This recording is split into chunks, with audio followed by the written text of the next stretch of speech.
Memanas, Titik Soeharto calon ketum Golkar bersaing dengan Jokowi, rebut legitimasi parlemen. Meski masih 9 bulan lagi, namun Munas Golkar sudah memanas. Sejumlah nama mulai dari Erlangga Hartarto, Agus Gumiwang Kartasasmita, Bambang Susatyo, dan Bahlil Lahadalia digadang-gadang sebagai calon kuat. Namun belakangan muncul nama Presiden Jokowi dan Titik Soeharto.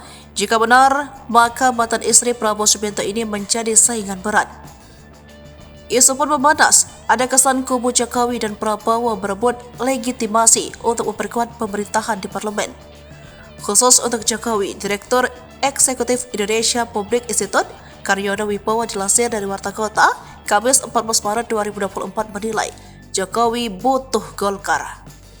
Sebab agenda khusus bagi Jokowi yakni memerankan dirinya sebagai playmaker, memastikan keberlanjutan program dan kebijaksanaan pembangunan yang telah ia rintis.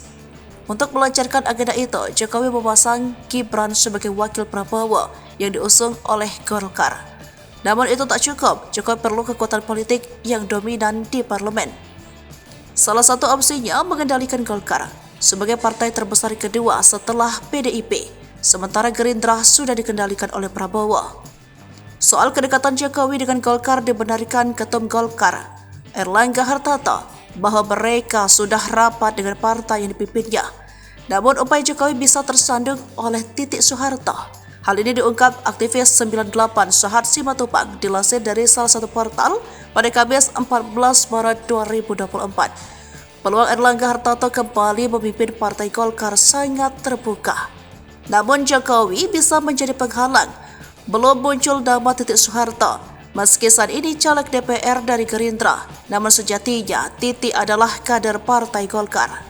Menurut Sahat, bisa saja Titik mundur dari Gerindra dan bergabung kembali ke Golkar untuk persiapan Munas Golkar pada Desember 2024 mendatang.